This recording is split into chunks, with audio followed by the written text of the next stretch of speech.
Excellency, Prime Minister, it's a great honor to host you at the G7.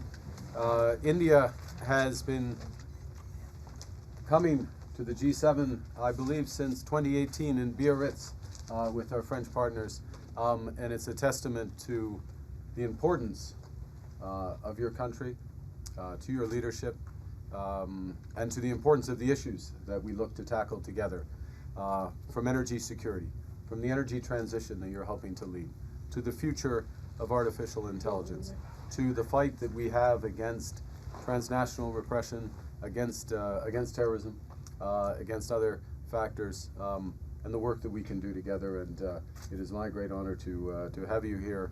I enjoyed your intervention just now, and we look forward to our discussion.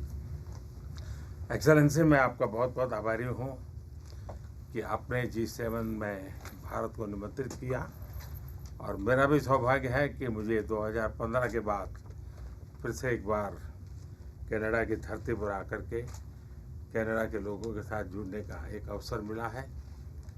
Bharat दुनिया की सबसे बड़ा लोकतांत्रिक देश है। पिछले दिनों G20 समिट की अध्यक्षता के रूप में भारत ने विश्व के लिए अनेक उपकारक ऐसे इनिशिएटिव लिए हैं।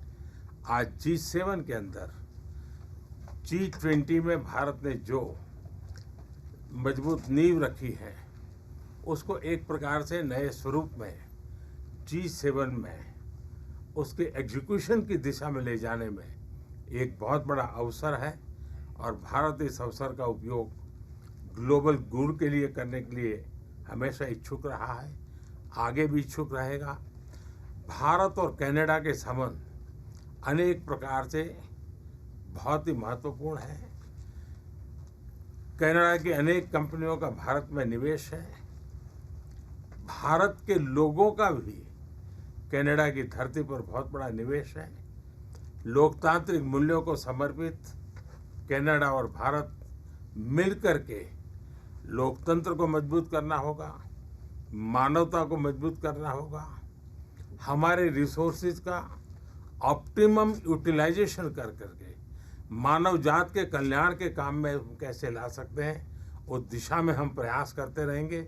और मुझे विश्वास है कि प्रधानमंत्री जी के चुनाव के बाद मुझे पहली बार मिलने का मौका मिला है, तो इस चुनाव के भव्य विजय के लिए भी मैं उनको बधाई देता हूं, और आने वाले कालखंड में उनके साथ भारत और कनाडा मिल करके अनेक क्षेत्रों में प्रगति करेंगे। बहुत बहुत धन्यवाद।